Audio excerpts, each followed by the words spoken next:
Dear viewers, welcome to vision education. আমাদের একটা পর্ব আমরা শুরু করছি সাকসেস ফুল স্টুডেন্টসদেরকে নিয়ে। এই পর্বর মাধ্যমে আমরা সমস্ত ভিউয়ার্সদের আমরা এই বার্তাই দেব যে কিভাবে একটা ক্যান্ডিডেট পরীক্ষার প্রস্তুতি নেয়, তার ইন্টারভিউ, তার প্রিপারেশন, মেন পরীক্ষা, প্রিলিমস পরীক্ষা।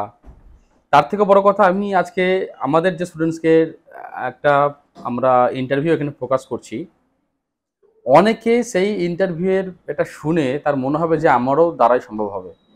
আমি সেটা নিজে মুখে বলবো না, সেটা আমাদের স্টুডেন্টসের মুখ দিয়েই ভিউয়ার্সরা শুনুক। কারণ বিগত 1 বছর ধরে আমাদের আবাসিক কানলাতে থেকে পড়াশোনা করেছে এবং কম কোয়ালিফাইড, মানে কম কোয়ালিফিকেশন থাকা স্টুডেন্টসের মধ্যে একজন যে কেপিতে কোয়ালিফাই করেছে। তোমার ক্যাটাগরি কি ছিল জানো? ক্যাটাগরি স্যার ইউ আছে। ইউর ক্যাটাগরি স্টুডেন্টস তাও আবার, ঠিক আছে। এবং তার যে মেহনত সেটা তার মুখ থেকেই শুনবো। তো প্রথমে ভিউয়ার্সদেরকে বলো যে তুমি কোথা থেকে আসছো, তোমার বাড়ি কোথায়, আর তুমি কবে ভিশন এডুকেশনে ভর্তি হয়েছিলে। Just relax. আমি জানি ভিউয়ার্স অতটা সচ্ছল নয় ক্যামেরাতে বা এতে, তো তাতে কোনো সমস্যা নাই। জাস্ট আমাদের উদ্দেশ্য যে কিভাবে তাই সে প্রিপারেশন নিচ্ছে এবং সাকসেস পেয়েছে এবং কোন জায়গা থেকে সে আসছে আর কিভাবে সাকসেস পেলো এটাকেই উপস্থাপনা করা। তো আর যাই হোক, ইয়েস। আমি হুগলি জেলার অন্তর্গত পুরসুরা থানার শ্যামপুর গ্রাম থেকে আসছি। আমি 2022 সালে সেপ্টেম্বর মাসে ভিশন এডুকেশনে অ্যাডমিশন নিই। আচ্ছা, তো তুমি প্রায় এখানে 1 বছর ওপরে ছিলে। হ্যাঁ স্যার, তো এখানে যে ভিশন এডুকেশন তুমি এলে, মানে তুমি তার আগে কি করতে? এর আগে স্যার আমি 1.5 বছর মতো সোনার কাজ করেছিলাম গুজরাটে।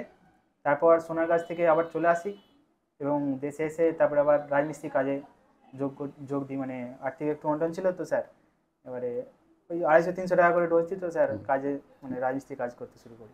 আচ্ছা, তো তুমি রাজমিস্ত্রি কাজ করতে, তো হঠাৎ করে কি করে মনে হলো যে আমি কম্পিটিটিভ বা সরকারি চাকরির পরীক্ষার প্রস্তুতি নেব? স্যার আমার বোন অনেক দিন থেকেই পরীক্ষা দিচ্ছিল, কিন্তু স্যার হচ্ছিল না। তো স্যার আমি কোনো রাস্তা খুঁজে পাচ্ছিলাম না। আমি নিজে কাজ করছিলাম ঠিকই, কিন্তু স্যার চাইতাম যে বোন স্যার চাকরি করুক। কিন্তু তারপর স্যার বোন আমাকে একবার ফর্ম ফিল আপের জন্য বললো, যখন 2020 কনস্টেবলের ফর্ম বেরিয়েছিল তখন ফর্ম ফিল আপ করলাম স্যার। তারপরে ফর্ম ফিল আপ করে স্যার পিলি পরীক্ষায় পাস করতে পারলাম না। যেহেতু স্যার কাজ করছিলাম, কাজ করতে করতে হঠাৎ করে অ্যাডমিটটা বের হলো, এক্সামের ডেট দিয়ে দিল। তো স্যার সপ্তাহ দুয়েক সুবিধা সে কিছু অঙ্ক করেছিলাম, তারপর স্যার পারলাম না স্যার, ওই 28.75 এরকম পেয়েছিলাম। তারপর তুমি এটা নতুন এখানে অ্যাডমিশন নিলে এবং প্রস্তুতি শুরু করলে। তারপরে স্যার ভাবনা চিন্তা করলাম যে স্যার এটা কিভাবে সাকসেস পাওয়া যায়, এরকমভাবে তো সম্ভব নয়। দেখলাম 41 কাট অফ গেছে স্যার, খুবই বেশি কাট অফ। তারপর স্যার অর্ডার দিলাম, একটা বই অর্ডার দিলাম স্যার ভিশন এডুকেশন থেকে, যেটা পাবলিশ করা হয়েছিল। আচ্ছা। স্যার মেনের যে এক্সারসাইজ মেনের যে বইটা ছিল স্যার, সেটাই মানে ভুল করে ওটা স্যার অর্ডার করে ফেলি। আচ্ছা। পিলি অর্ডার করতে গিয়ে ওটা ভুল করে অর্ডার করে ফেলি। তারপর স্যার দেখি যে এরকম এখানে ভীষণের কালনা আবাসিক একটা রয়েছে এবং এখান থেকে অনেক স্টুডেন্ট সাকসেসফুল হয়েছে। তারপর স্যার আপনাদের নাম্বার নিয়ে আপনাদের সাথে কন্ট্যাক্ট করে দেওয়া। ওকে, তো আমি কেন তোমার আজকে এটা জানানোর চেষ্টা করছি বাকি ভিউয়ার্সদের, যাতে করে বাকিরা এখান থেকে অনেকটা ইন্সপায়ার হয়। কারণ একটা স্টুডেন্টস তার এইচএসও কমপ্লিট নেই এখন, সে কমপ্লিট করার জন্য আর কি চেষ্টা করছে। তো যাই হোক, এটা বলতে কোনো দ্বিধা নেই যে মাধ্যমিক পাস ছেলে পড়াশোনায় মোটামুটি হওয়ার পরেও কিন্তু তার যে পরিশ্রম, তার যে মেহনত সে করেছে, তো তার মেহনত এবং পরিশ্রমটা সে কীভাবে করেছে এবং ওকে ইনস্টিটিউট কীভাবে হেল্প করেছে বা ও কীভাবে হেল্প পেয়েছে এটা একটু জানবো। তারপর তার ইন্টারভিউ সম্বন্ধে জানবো। শেষে আমরা বাকি দিকে আসবো। তো তুমি প্রস্তুতি যে শুরু করলে 1 বছর ধরে, কীভাবে প্রস্তুতি শুরু করেছিলে? মানে তুমি ধরো তোমার আগে থেকে পড়াশোনা করতে না, তোমার কোয়ালিফিকেশন খুব বেশি নেই তো, এবং কম্পিটিশন এত হাই, বিশেষ করে কেপির মতো এক্সামে, এত হাই কাট অফের এক্সামে কি করে করলে?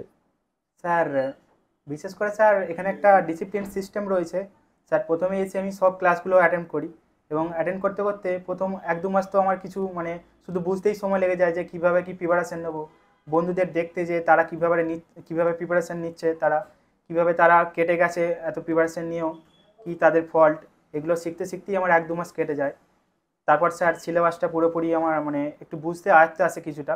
তারপর স্যার সব ক্লাসগুলো অ্যাটেন্ড করতে থাকি এবং এখানে যে ম্যাথটার মেন একটা ভাবনা চিন্তা ছিল যে ম্যাথের তো এত ফর্মুলা, হিউজ ফর্মুলা রয়েছে ম্যাথে, সব চ্যাপ্টারে অত ফর্মুলা তো মনে রাখা সম্ভব নয়। স্যার এখানে যিনি ম্যাডাম ছিলেন, শুক্লা ম্যাডাম, উনি ম্যাথগুলো যে ডেমনস্ট্রেট করে সুন্দরভাবে বুঝিয়ে বুঝিয়ে করাতেন, যেখানে ফর্মুলা বেশি মনে রাখার প্রয়োজন পড়ে না, অল্প ফর্মুলা মনে রেখে চ্যাপ্টারগুলো সুন্দরভাবে করতে পারি এবং দ্রুত করতে পারি, সেগুলো আস্তে আস্তে শিখতে পারি। তারপর জিকে এখানে অনেক মক টেস্ট নেওয়া হতো, মক টেস্টগুলো সব দিই, দিতে দিতে আস্তে আস্তে রিভাইজ হতে থাকে। তারপরে স্যার এখানে নীলাঞ্জনা ম্যাডাম যেগুলো খাতায় লেখাতেন, শর্ট নোটস লেখাতেন, সেই নোটসগুলো রিভিশন করতে খুব স্পিডে রিভিশন করা যেত এবং তাতে সুবিধা হয় রিভিশন করতে। তারপর আরও কোশ্চেন এমসিকিউ প্র্যাকটিস করতে করতে আপডেট করি ওগুলোকে, আরও বেশি নলেজ বাড়ে। এভাবেই প্রিপারেশন।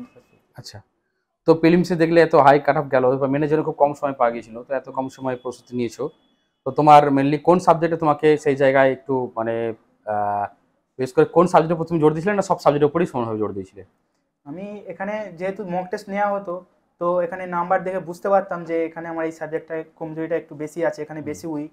আমি সেগুলো একটু বেশি করে ফোকাস করার চেষ্টা করতাম। বিশেষ করে ম্যাথ আমার ঠিকঠাকই হয়ে যাচ্ছিল। তো ইংলিশটা আমি প্রথম থেকে অতটা জোর দিতে পারিনি। ইংলিশটা এখানে সাজেস্টিভ দেওয়া হতো সেগুলো থেকে, আর জিকের যে মক টেস্টগুলো নেওয়া হতো সেগুলো এবং শর্ট নোটসগুলো থেকে রিভিশন বারবার করতাম। আর এমসিগুলো নিজে থেকে প্র্যাকটিস করার চেষ্টা করতাম যাতে স্পিডটা আচ্ছা, বাড়ে। প্রতিজনের তো ইংরেজি একটা ভয় থাকে, তো তোমার সেই ইংরেজির সেই ভীতির ব্যাপারটা কেমন কি কাজ করেছিল? স্যার ইংরেজি ভীতিটার ব্যাপার বলতে স্যার এখান থেকে ইংলিশ তো বেশিরভাগই কমন এসেছিলো স্যার, যে ভীষণ থেকে যে মেটেরিয়ালসটা দেওয়া হয়েছিল ওখান থেকেই বেশি কমন এসেছিলো স্যার, ওগুলো তো পড়ে নিয়েছিলাম। তাছাড়াও স্যার এক্সট্রা এখান থেকে কিছু নোটস আরও দেওয়া হয়েছিলো, সেগুলো প্র্যাকটিস করেছিলাম। আর তাছাড়া স্যার আমি সিবিএসসিতে স্যার কিছু 2 বছর মতো স্যার ওখানে পড়াশোনা করেছিলাম, তো স্যার ইংলিশটা ওখানেও কিছুটা ছিল মোটামুটি। তার থেকে আমার ইংলিশটা বিশেষ অসুবিধা হয়নি। আর এবারে কোশ্চেন স্যার মোটামুটি ঠিকঠাকই ছিল ইংলিশে।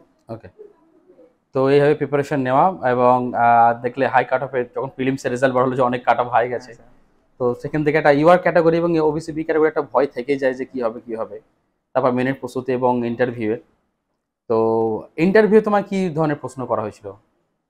স্যার ইন্টারভিউ আমরা হয়তো ইন্টারভিউয়ের জন্য অনেক খুঁটিয়ে অনেক কিছু পড়ে যাই, কিন্তু ইন্টারভিউয়াররা সাধারণ বুদ্ধিগুলোই দেখতে চান, সাধারণ যে জ্ঞানটা, যে নিজের পরিবেশ সম্পর্কে, নিজের আশেপাশের এলাকা সম্পর্কে কীরকম নলেজ রয়েছে।